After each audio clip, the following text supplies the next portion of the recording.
this quark-gluon plasma is here, and then the universe expands and it cooled down, and the neutrons, protons, or ordinary matter was formed at that stage.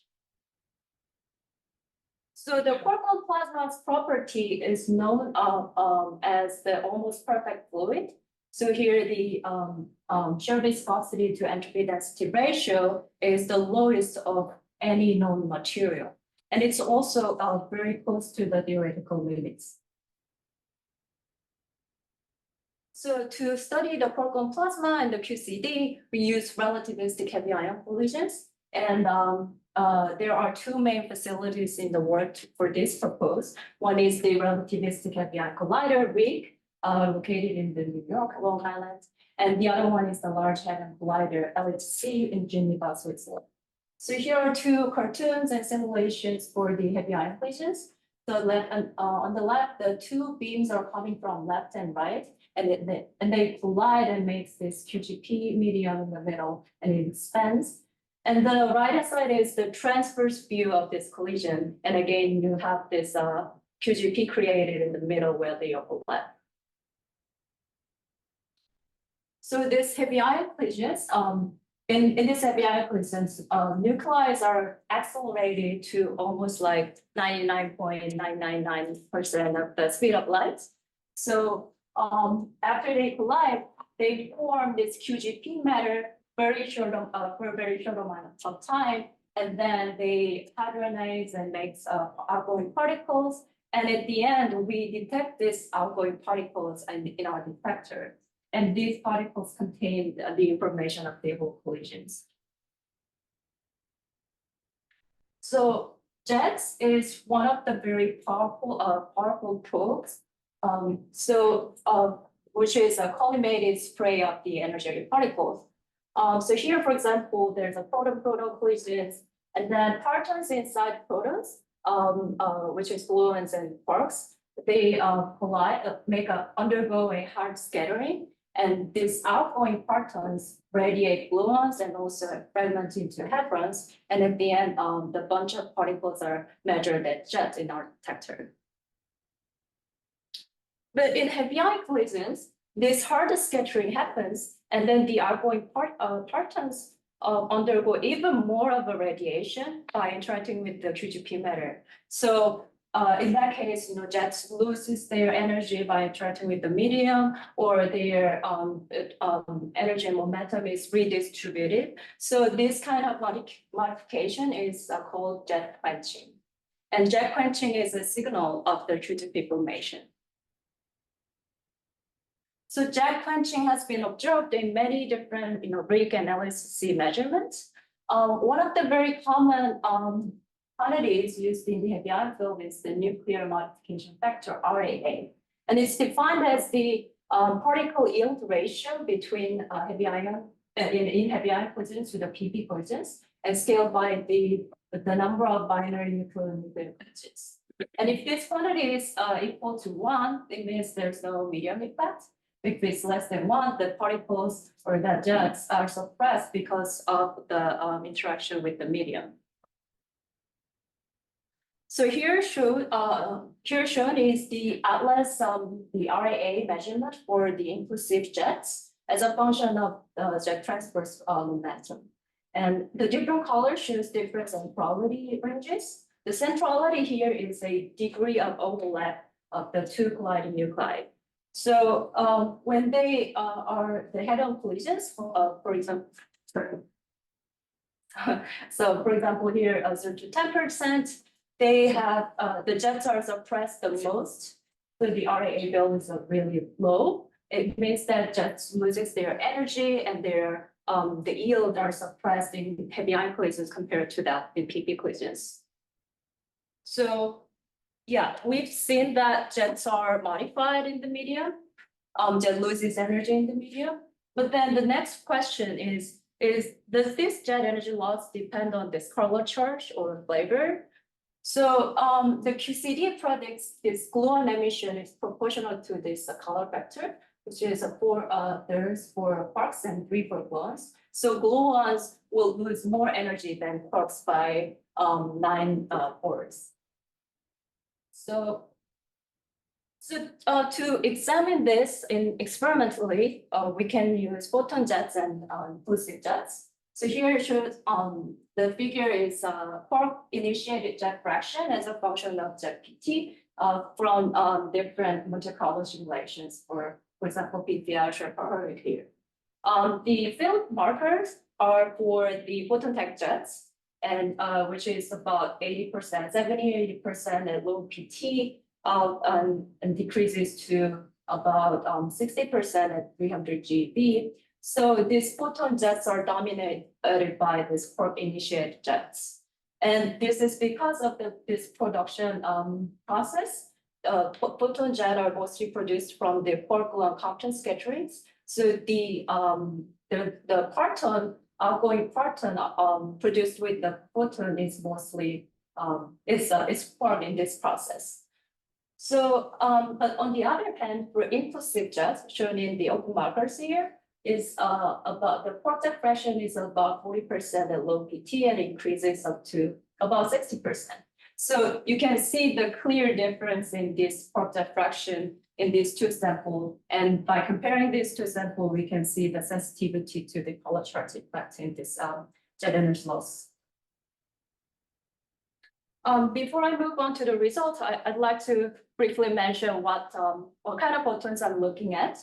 Because in our community, we often use these different terms. So here I'm measuring the prompt photons. But firstly, let's talk about direct photons. Direct photons are the ones produced from the primary vertex in the tree level. And their processes like Compton scatterings or anti-quark annihilation, like here. And there's fragmentation photons, which are radiated from partons, the final state partons after the hard scatterings. And this combining this direct and fragmentation photon, we call the prompt photons.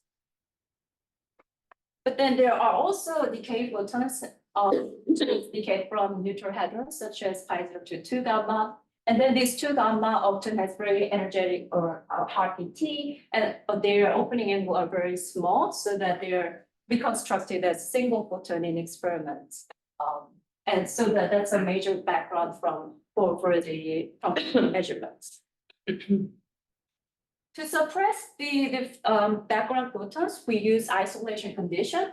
So here, literally, the isolated photon meaning that means that there's a little activity nearby these photons, while non-isolated case you have particles around the photon. So this isolation condition significantly suppress these background photons, but then it also suppress the fragmentation photon contribution. So if you look at the figures on the bottom right, the fraction of the sub-processes for prompt photon are shown.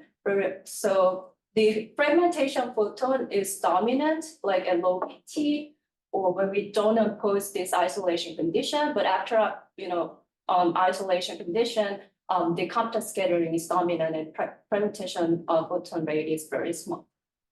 So at the end, experimentally, it's very hard to distinguish this isolated direct and fragmentation photon. So we measure prompt photon experimentally. So this is the prompt photon isolated photon tech jet RAA result. So RAA as a function of PT shown in 3 different centrality ranges. Again, you can see the centrality ordering like we've seen in the impulsive jet RAA in the previous slides. One thing to notice is the trend at very low PT region. This upward trend when you go down to the low PT, it's because of the photon PT threshold of 50 GeV. Because around this threshold region, your jet spectrum is getting flatter. So next is the cross sections and then also the jet yield in different centrality ranges. And here the red points are the photon tech jets in PP collisions, and then the orange point is PP collisions for the impulsive jet cases. And then you can see the ratio to this two different PP collisions are here, you can clearly see the steepness difference between these two samples in PP collisions. So what happens, I mean, if you want to compare these two samples, what happens if you have different steepness? So assuming the same amount of energy loss, if you have flatter distribution, they will introduce higher RAA, right? So the photon-tech jet is flatter than the inclusive jet. So that will give you higher RAA because of only from this spectrum in PP flats. So we have to consider this effect when we compare this RAA between the two samples. But before I move on to compare the RAA, I also want to address another effect, which is isospin and NPDF. So isospin is the effect from the different up and down composition in the nucleus and the proton. Because nucleus you have more down quarks, but proton have more up quarks. So this difference affects the photon production. So here is the isolated photon RAA as a function of photon ET. And okay, relatively the photon is RAA is at unity because photons doesn't carry the color charge. It does not strongly interact with the medium. But it does have a little bit of modification from the cold nuclear matter effect. So one of that is this isospin shown in the green color, which is about like 85 or 90% at 200 GeV level. And then the nuclear proton distribution function is so the PDF is modified for the nucleon inside the nucleus compared to the free proton. So this modification is estimated in different models as a function of particle momentum fraction broken X. And you can see they have like a typical this shape. So at very low X region, we have a depletion like shadowing. And then there's an enhancement with a so-called anti-shadowing, and there's EMC and Fermi motions. And you can see that the uncertainties for this model are very big, and it only can be constrained by the experimental feeding of the experimental data. So it's also very interesting field to study, also related to the ERC. So okay, then how are these two effects different in these two samples?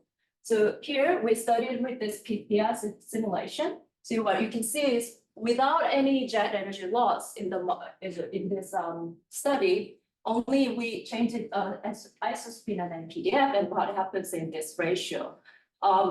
So firstly, if you look at this curvy line like above, these two are for the NPDFs, for inclusive and then photon-tech jet, and you can see they are overlap. I mean, they match very well to each other. So it means that they have this NPDF effect, but then the amount of the effect is the same for both samples. So it's kind of canceled out in the comparison.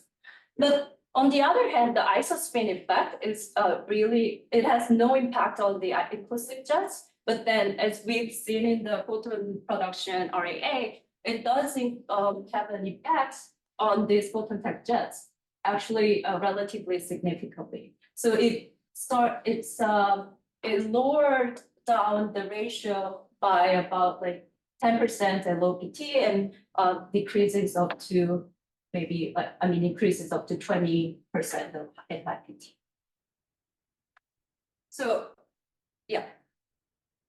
So in summary, there are some other effects except the different color chart dependent energy loss. The one is PT spectrum effect that increases photon-tech jet RAA by 5 to 10%. And then there's an isospin effect that decreases photon-tech jet RAA by 10 to 20%. So by combining these two effects, it's the photon-tech jet RAA should be lower by 5 to 10% if they have the same energy loss. And let's compare the two samples now. So RAA again for photon+jet shown in pink and then inclusive jet in red. You can see that photon+jet's RAA is higher, below 200 GeV or so. So it means that even though we expected lower RAA because of the other effect, it compensates this energy loss, different amount of energy loss is even bigger, this effect, so that that indicates that the quark-initiated jets lose less energy than gluon-initiated jets. Then, what happens at the high P reason? Why is it like similar to between these two samples? Firstly, because of this isospin effect, the photon production gets smaller, and then the second reason is because the quark-jet fraction is getting close to each other. So yeah, it's understandable. So the RAA has the limitation of these other effects. So mostly from the difference in the PT spectrum in PP equations, but there are other observables such as S loss or delta PT, which was originally defined and studied further by the Phoenix collaboration. So the delta PT is, if you look at the PP and the yield spectrum, the RAA is the kind of, we compare the values vertically, the yield ratio between these two at the same PT. But delta PT is look at the yield when they have the same yield. What is the PT difference between PP and ladder equations, right? So this delta PT is defined this, and then S loss is the fractional energy loss. So delta PT divided by PT of PP equations. So here the top panel is for the delta PT and bottom is S loss as a function of the PT. Again, the two samples, pink is photon+jet and red is inclusive jet. You can see that the energy loss is smaller for photon+jet compared to the inclusive jets. And the dotted lines are, you can correct for the isospin and PDF effect. And in that after correction, the difference gets even larger. So it strengthens our evidence of the quark jets lose less energy compared to gluon jets. So let's compare the data to the theory calculations. Firstly, for the inclusive jet RAA, overlaid with many different theoretical calculations, theory actually describe data well. Mostly they are through the data. But for photon+jet, they have larger uncertainty, or overall they somewhat underestimate the results. And on the right hand side, it's the double ratio between these two RAAs, and both data and theory calculations are above unity, meaning that they lose. The photon+jet RAA is smaller than inclusive jet one.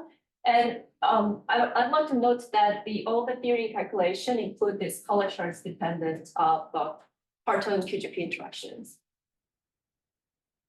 But I'd like to discuss a little bit more about this theory comparison. So here is the XJ gamma distribution, the jet PT by photon PT distribution in three different jet PT beams. For example, this left one, the lowest jet PT, because of the photon PT threshold, they mostly have direct photons in the sample naturally. But then if you go to higher jet PT, you include more of a fragmentation photons. So you can see the data points are, the lines and shaded areas are from the PPA simulations, and it does not perfectly describe the data distribution of the shape. So this has to be considered when you compare data to the theories. If they have different amount of the direct fragmentation photon fraction, or presumably different quark composition, quark jet to gluon jet composition, that can affect the comparison, right? And similarly, this cross section for PP, and that is compared with PP ultra RHIC, and at the bottom you see the ratio. And firstly, their overall total cross section is not really good, except for PPA, and also their shape is not also very good. Even in PP positions, they don't match the data, so this has to be considered as well, or improved in the theory. Okay, so that was the first part of my talk, and then let me move on to the next one, which is the medium modification.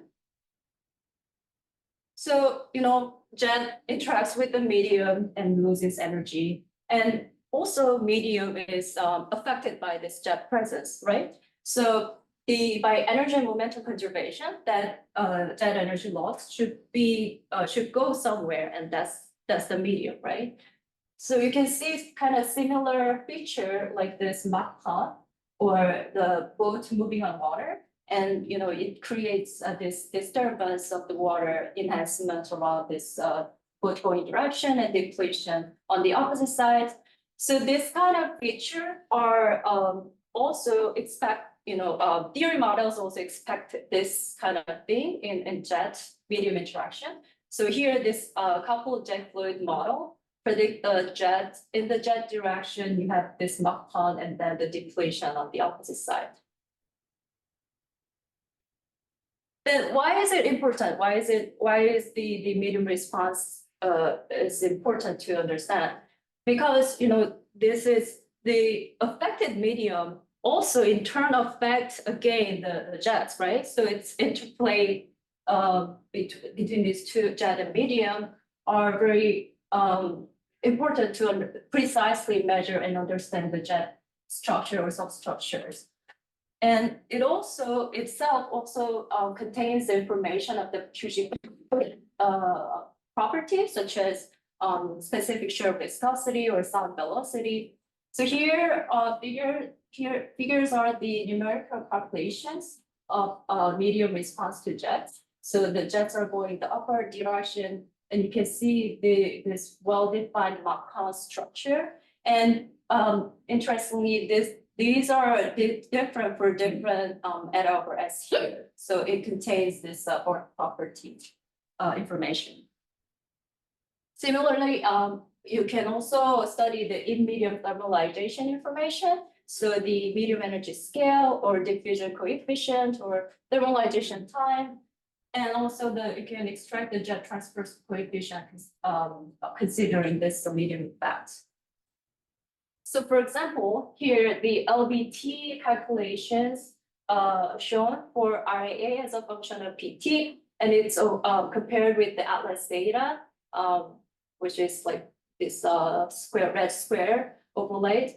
So the theory provide three different curves with different alpha S, and then with and without medium modification, medium response. And interestingly, without medium response, this alpha S of 0.13 describes the data better. But then with the medium response included in the model, the alpha S should be 0.15. So it is very important to include this effect in theory models as well. So we measured experimentally this medium response. So one measurement is the Z-hadron correlation. So in the Z production event, you look at hadrons on the opposite side, and this is the IAA, which is the per triggered hadron yield ratio between lead and PP as a function of charged particle PT. And at the low PT, you can clearly see the enhancement. And it's compared with the hybrid models with the wave effect, which is medium response. And only the medium response included one describes the data. And other observable is the jet shape. Jet shape is a fraction momentum a fraction at the angle of a certain angle with respect to the jet axis. So you can see that this hydro model is compared to the data. And in the model, you turn on and off this effect. So this yellow is only from the medium response. And you can see that it's larger at large angle. And the red line, which include the medium response, describes the data very well. So from this measurement, we learned that there are enhancement of low PD particles and low. But then that has some limitations because that measurement was looking at the jet direction. And the thing is that in the jet direction, you have kind of typical in medium shower modification, parton shower modification, and also the medium response. So this convoluted events are very hard to distinguish. Then to study the medium response unambiguously, we can study the diffusion wave, which is the depletion at the opposite side of the jet. So especially we can use the photon-jet events because, for example, in dijet events, you have two back-to-back jets, and this one jet creates this wave and parton shower in their direction, and the opposite side there is a diffusion wave. And the other jet also has these two effects, right? These three effects. And they are cancel each other in both directions. So it's hard to isolate. But in photon jet case, you have one jet and the diffusion wave is the only effect on the opposite side. So we can unambiguously measure this medium effect. So this co-LBT predicted the jet induced the medium excitation in the ZZ event.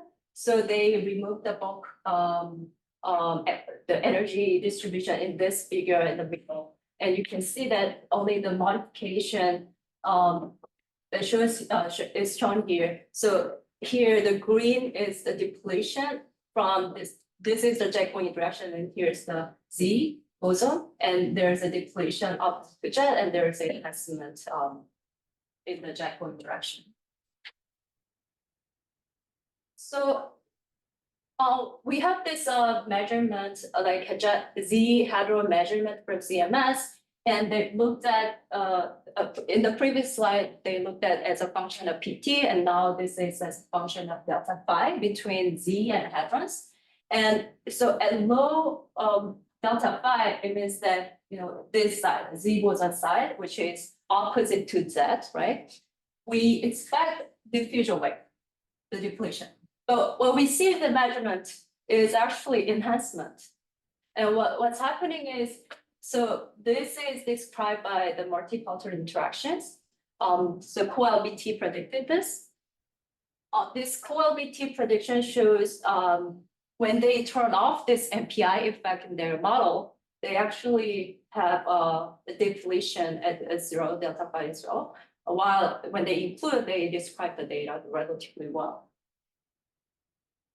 So what is the NPI exactly? So NPI is, so here on the left is just hard scattering in the proton-proton collisions. You have this hard scattering and the initial and final state radiations and so on. But in this multiple fraction case, you have additional semi-hard scattering process. So it's kind of underlying events in the peak equations. So how do we, overcome this NPI effect in our measurement? We can look at the jet-hadron correlation, but in 3D, not in 1D or delta phi. So which means not only the delta phi, we also have a correlation of delta eta. So co-LBT here, this co-LBT prediction shows the delta phi, delta eta 2D correlation map, and you see the jet peak at 0, position. And there's a Gaussian shape of which along delta eta, which is NPI. And the left-hand side is peak equations. And then the middle figure is for the lead-lead collisions. And you have the similar, jet peak and then the Gaussian shape. But then if you look at the delta phi and pi, and delta eta about 0, you have this kind of a dip. This is the diffusion wave. And if you project this distribution in the region of delta phi greater than pi over 2, the opposite jet direction, then you can see that more clearly. So this Gaussian shape is the PP collisions, the NPI effect, and there's this double Gaussian shape in the lead-lead collision because of the diffusion wave. And the model further studied the dependence of the jet energy loss in the medium. Is diffusion wave larger for when the jet lose more energy? So they studied in different XJ gamma regions. So because gamma has initial information, initial energy momentum. So if this XJ gamma is small, it means that jets lose more energy. So firstly, if you look at the right figure, this is a multi-photon interaction case. Because in theory, you can turn on and off different effects. So they only looked at the multi-photon interaction here. And you can see the different curves in different XJ gamma regions have very similar NPI effect. So no dependence on it of NPI. So, but then for the diffusion wave, they do have a significant difference. So this smaller, larger XJ gamma case, the black line has small diffusion wave belly, while the red one with smaller XJ gamma has larger diffusion wave belly. So in our measurement, we also want to look at it in different XJ gamma regions. Sorry, because this is going to be important. I was trying to hold on. I'm like, why is it that delta eta equals 0? It's kind of correlated. Sorry. Why? The diffusion rate? Because why isn't it at opposite PZ? Why isn't it going backwards? Why is it at a delta eta of 0 to the jet, the diffusion wave?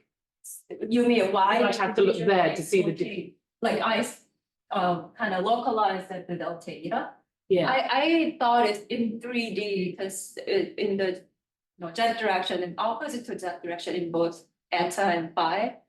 But opposite jet direction in eta would be not delta eta of 0, right? It would be eta 2 minus 2, which gives me a delta eta of 4, for example. Oh, this is a delta.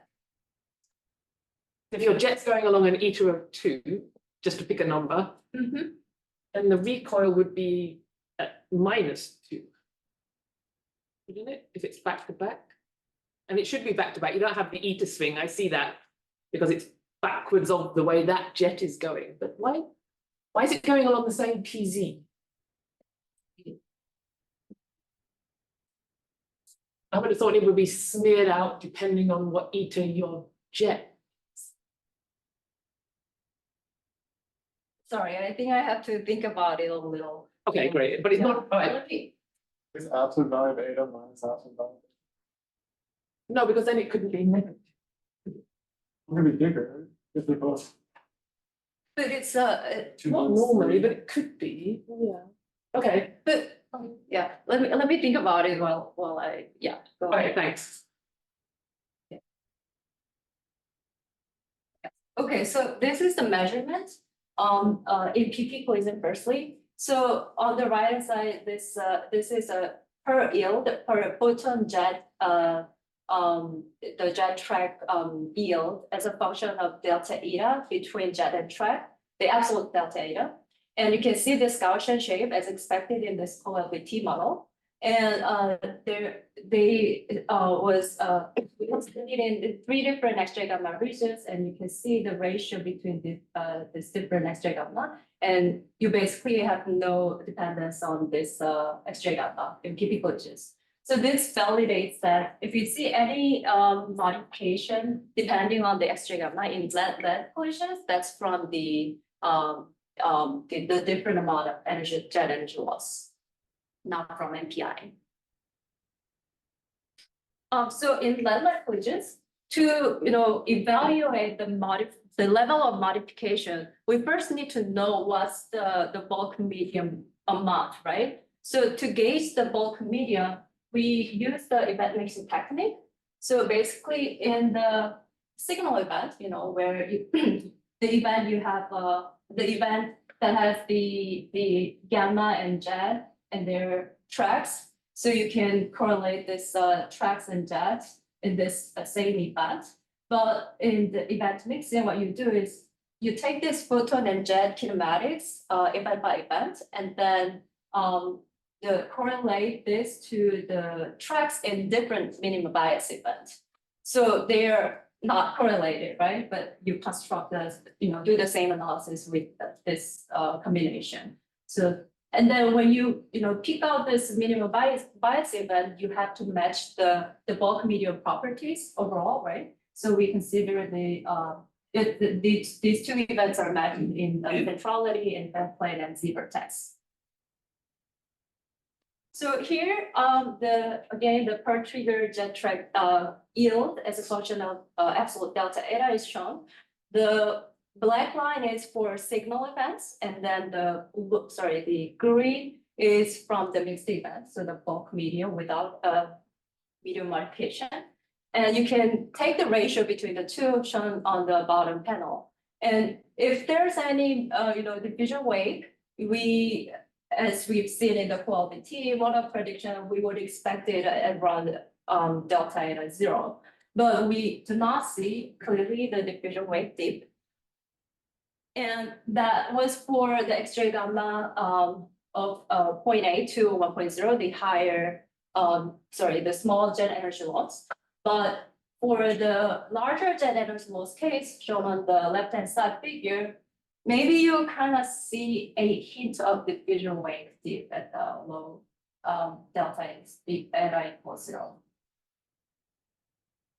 So in the previous slide, it was only the statistical uncertainty shown on the figure, but here you also see the systematic uncertainties. But including the systematic uncertainty, it's hard to, the data basically has no clear diffusion wave signal in all three X-ray gamma reasons.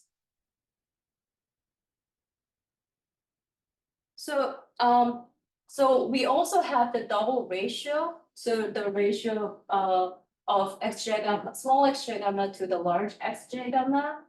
And if there are, X-ray gamma dependent and diffusion wave amplitude difference like this, if you take the ratio of these two, you should see kind of dip here in the double ratio as well. But with, the data doesn't show any, clear X-ray gamma dependence. Okay, so we further, provide the probability distribution. Although we don't see clear diffusion wave dip, we can provide probabilities. So this the y-axis is the diffusion wave amplitude as a function of diffusion wave width. So so you can see the fit function formula here, the level and then the Gaussian part, and at each fixed width, we perform this fitting many times using the Monte Carlo sampling method, considering the statistical and systematic uncertainties and its correlation between bin by bin. So here you see the 1 sigma shown in yellow touches the amplitude of 0 almost in all cases, meaning that within this 1 sigma reason, all results are consistent with no signal. And also double ratio has this, we also provide the probability for this double ratio again. There's no clear the X-ray gamma dependent diffusion wave within this 1 sigma level.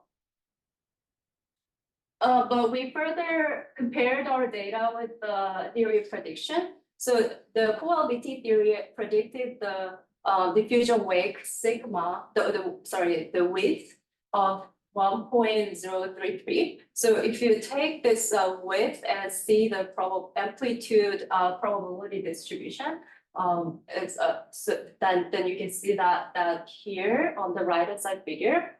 So this is the amplitude of this double ratio, the probability distribution, and the data shows that at the 95% confidence level upper limit, this modulation is at about 0.009595.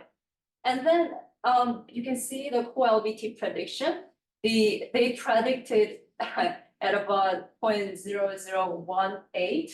So it's very small impact. And the data does not exclude the model, but it just has, so we just need more statistics because currently the statistical uncertainty is dominant in this probability distribution because the mean by mean are highly correlated in the systematics. So we, in future run 3 LSE data or so, we hope we can, actually read the constrain the model with better statistics. Okay, so this brings me to my summary. So we've discussed this photon+jet and inclusive jet RAA comparison, and that indicated that the gluon jets lose more energy compared to the quark jets. And then this diffusion wave study, jet-hadron correlations in photon jets are measurement is an unambiguous signal of the diffusion rate of the medium modification. So we hope we can improve this measurement with better statistics in the future. So thank you so much, and please let me know if you have questions and comments.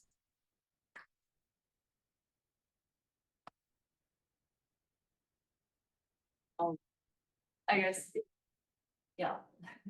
Yeah, thanks for the great talk. Does anyone have any questions, Yeonju? Thanks for the nice talk. So I have a question regarding the first measurement. So if we go back to like slide 22. Yeah, so I guess I'm also just trying to understand how this PT gamma cut sort of is related to the XJ gamma. So I don't know if this is a correct understanding, but in the first panel, you seem to have a sharp cutoff on the right-hand side with your data. That mostly just comes from PT gamma greater than 50 GeV cut, right? Right. So in the first beam, you have PT cut for gamma of 50 GeV, and also jets are in between 50 to 60 GeV. So kinematically, you cannot go above 60 divided by 50, right? So that's so because of that, you have mostly populated by like 50 GeV photon in this case. It's mostly, so it's well balanced. Photon and jet are having similar momentum, which are mostly from direct photon production case. But then at high jet PT, you still have a lot of like low PT photons contributing to this beam, which is the fragmentation photon case. So, I guess my question is, naively, I would think you could also cut on PT gamma greater than 200 GeV for the high jet PT case to reduce the number of fragmentation photons in your sample, but yeah, so I didn't include it in my slides, but there are measurements like this XJ gamma distribution as a function of photon PT. In that case, like I said, you have more leading order contributions, right? Or direct photons, fragmentation photons. But like in this specific measurement, we don't want to bias our jet distribution because of this photon PT spectrum, right? It will have this like wiggly things. And we just want to understand, okay, because we're considering all jets in our all possible photon jet cases, right? And then what's the the composition or the fraction of this direct and fragmentation photons. Okay, I thought you were saying that the fragmentation photons are essentially considered the background or for your magnet, and you only really want to look at direct. So firstly, we are measuring prompt photons. So whatever this fraction difference should be considered in the models as well in this measurement. If you have different like photon threshold in the spectrum, for example, here we wouldn't have this like a smooth spectrum. You will have beam by beam block, like. Would that matter though? Sorry? Would that matter? Sure, it doesn't look nice and smooth, but you get rid of Yeah, but that does. the ones, right? But that does bias the. If your PP does the same, it wiggles same, doesn't it? I think it's not ideal to have like this like a wavy or see like a saw kind of a spectrum when if you especially if you want to compare it to impulsive jets, right? Like it would have different like spectrum stiffness like in every beams, and that's not that's gonna affect RAA the most. So I guess just to follow up then, when you really have like high PT jets but low PT photons, like jet PT 200 GeV and photon 50 GeV, I guess so you're dominated by fragmentation photons. So the like first order picture that you have where photons and jets are back to back, that doesn't really hold, right? It's still like, so you have to consider that it's still isolated fragmentation photons, and it does I mean it would have larger like angle the angle-planarity broadening and so on, but still like they are quite isolated, which means that the isolated fragmentation photons are acting like or as measures similar to the direct photon cases in experiments. Isolated fragmentation photons. And then you have and this it's still back to back. If you look at the fragmentation photon type jet, the angle between these two objects is still back to back, a little bit wider. So, yeah. I'll think about it. Thank you. Thank you for the really nice talk. You brought up a good point that when you have dijets, you also have the diffusion wake from the other jet in the one jet's thing.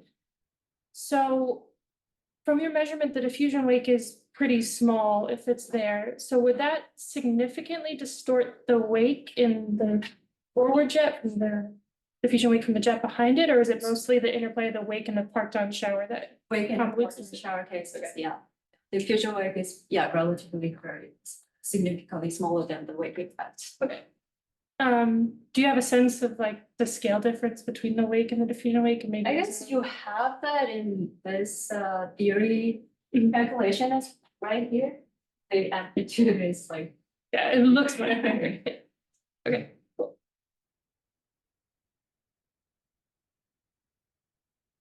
I have a question on slide 29. Fast, so just figure it out. It looks like OBT has this uncertainty band on the nominal OBT hydro, the gray on the right side. Yeah. And then when you take out MPI, suddenly maybe that's just because of the change in the value. It just looked, now that I'm seeing it longer, it looks like there is a band, but before it looked like it was somehow.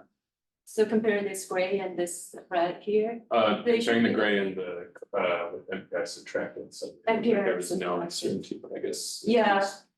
So the visual thing is effect. that the MPI is also convoluted with the medium modification a little. So in the lead collision, it has also a little more effect on the measure.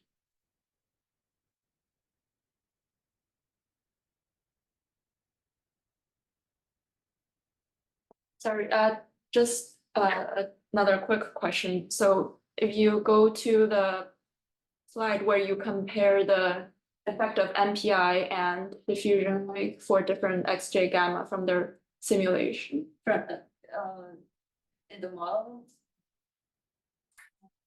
Yeah. So that NPI is in PP or lead. This MPI, Yeah. this is lead. Oh, okay.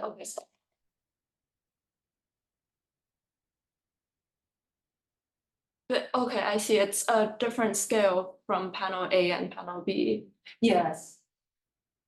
It's much larger, yeah, MPI. Because you can see the, at the end, the deep, like if you don't have a diffusion wave in lead collision, you can imagine this Gaussian shape, right? And then the diffusion wave amplitude is about this.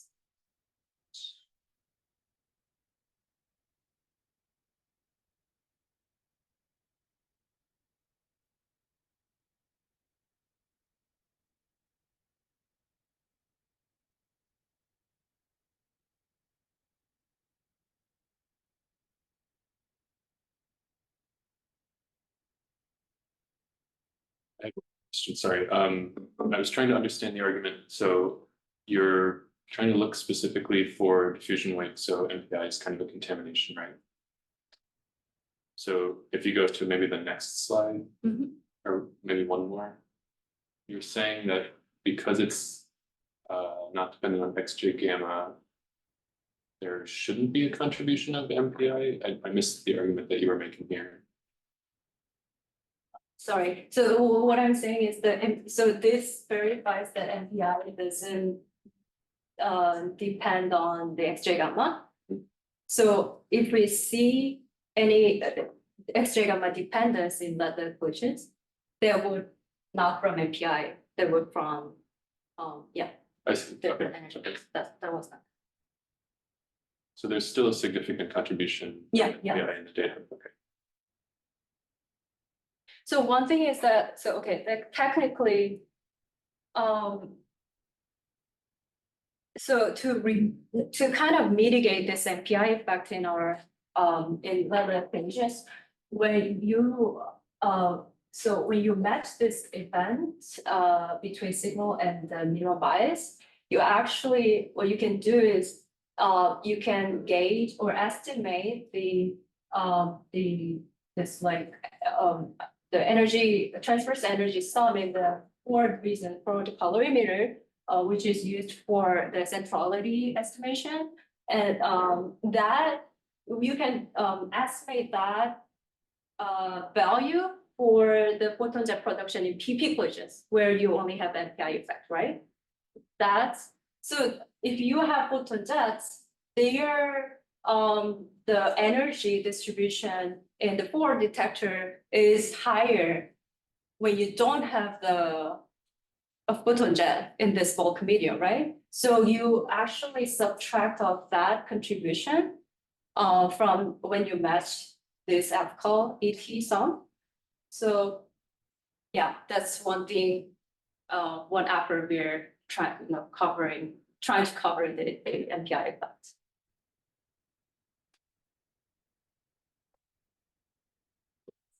I can't remember what slide it was, but it was when you did model comparisons to the ratio of proton to inclusive jet, maybe slide like 20 or something. This one. Yeah, okay, so I was trying to stare at this while you were talking about. So I guess the orange is that Adam? Yeah. So that one seems to do a pretty good job, I guess. Do you know what is incorporating? Like, why is that model maybe doing a nice job there? So one thing is, for example, okay, so this cat G, firstly, they have this G variation, right?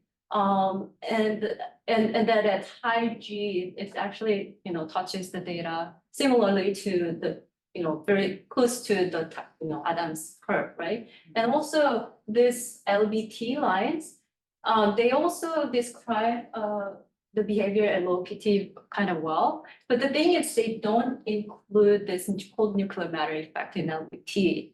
And while the atoms and sketch G, they both include this cold nuclear effect. So I think that has an impact, at least the high PT reason as well. Very cool, thanks.